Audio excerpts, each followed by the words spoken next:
Hola, ¿cómo están todos? ¿Sí? Sean bienvenidos a esta videoclase en la cual vamos a abordar uno de los temas que considero son fundamentales cuando empezamos a estudiar historia, ¿sí?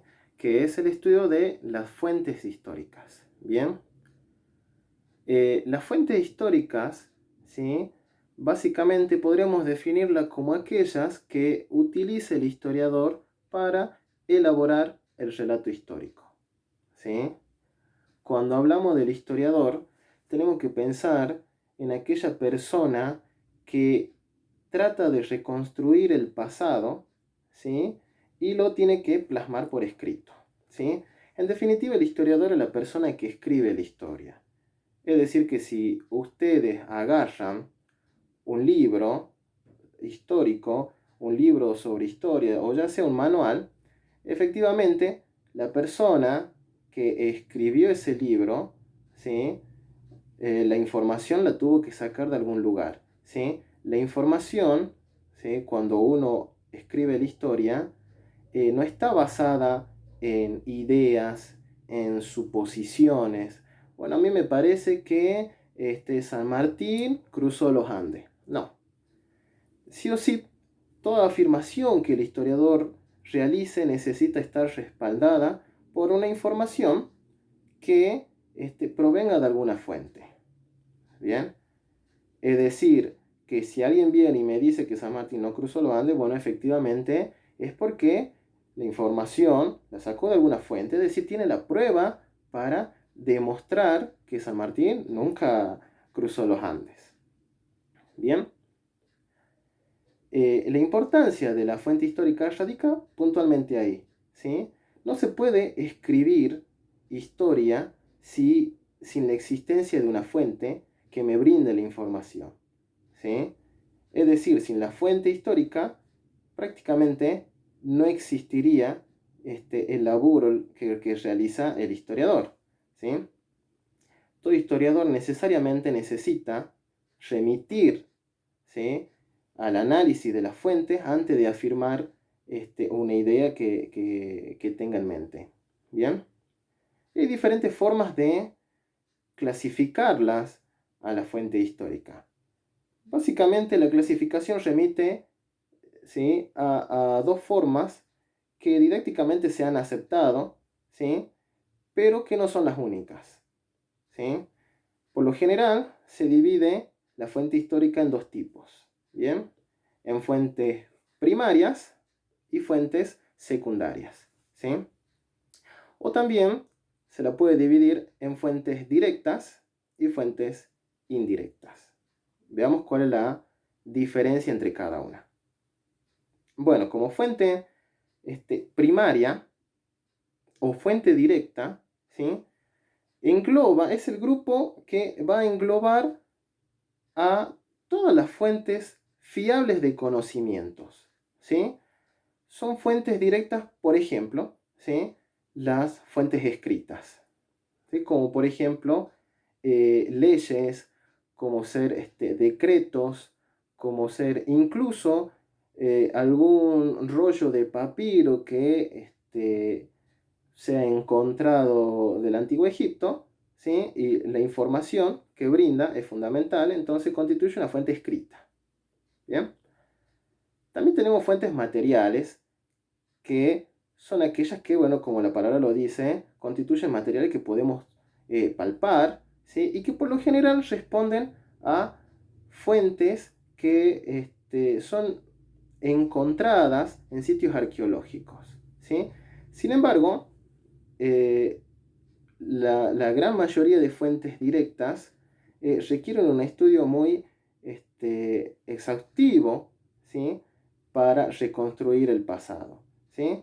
Como ejemplo de fuente material podemos mencionar, no sé, algunas vasijas antiguas, ¿sí?, o incluso restos humanos, ¿sí?, encontrados en alguna excavación.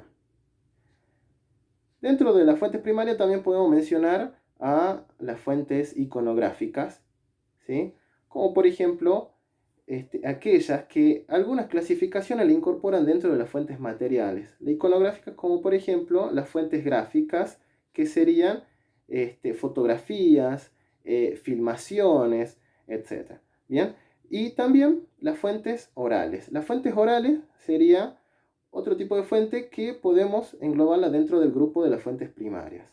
¿Qué sería? Bueno, la fuente oral creo que se entiende un poquito mejor, ¿no? Serían los testimonios o argumentos de personas que estuvieron o presenciaron, digamos, algún acontecimiento histórico.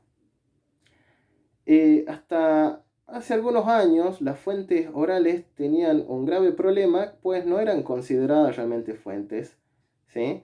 Puesto que el argumento o la opinión incluso de la persona puede estar cargada de subjetividades, cargada de emociones que quizá distorsionan con la realidad o con el hecho histórico que en sí se está estudiando, ¿sí? Pero constituyen evidentemente una fuente valiosa de información y son igualmente válidas, ¿sí? Y tenemos las fuentes secundarias. Las fuentes secundarias gozan de poco prestigio, puesto que las fuentes secundarias son aquellas que están basadas en el estudio de las fuentes primarias, como por ejemplo biografías, que si bien son fuentes valiosas, eh, requieren un análisis diferente y con mucha delicadeza, puesto que se pueden cometer muchos errores a la hora de reconstruir el pasado histórico, ¿sí? Eh, Como fuente secundaria, bueno, podemos mencionar, como dije, las biografías, como por ejemplo, no sé, algún texto científico que ha estudiado alguna fuente primaria. La fuente secundaria realmente es muy útil cuando vamos a estudiar o cuando vamos a investigar respecto a un tema que geográficamente, por ejemplo, no es un poco incómodo. Como ser, por ejemplo, si yo tengo que estudiar la historia de Egipto, no me voy a ir hasta Egipto, ¿sí? Para estudiar sobre la momia. Básicamente puedo agarrar yo un texto o un artículo científico, ¿sí? De alguien que esté en Egipto o que haya estado en Egipto y que lo haya registrado por escrito, ¿sí? Entonces, tenemos la definición de la fuente histórica. Más o menos creo que se ha comprendido cuál es la intención o la finalidad que tiene la fuente histórica, ¿sí? Básicamente, podría decir que sin fuente histórica no hay reconstrucción histórica. Bien, así que son primordiales para el estudio de la historia, ¿sí? Todo investigador necesita de la fuente histórica, no puede prescindir de ella, porque si no, la afirmación que haga el investigador, el historiador, carecería de valor científico, ¿sí? Y por supuesto sería más bien un cuento, una suposición y una idea seguramente totalmente errónea a lo que se llegaría si se estudiase, ¿no?, las fuentes históricas en profundidad, ¿sí? Así que bueno, esto es todo por hoy. Espero que le haya servido la explicación. Los invito a seguir investigando o estudiando más sobre el tema. Bueno, saludos.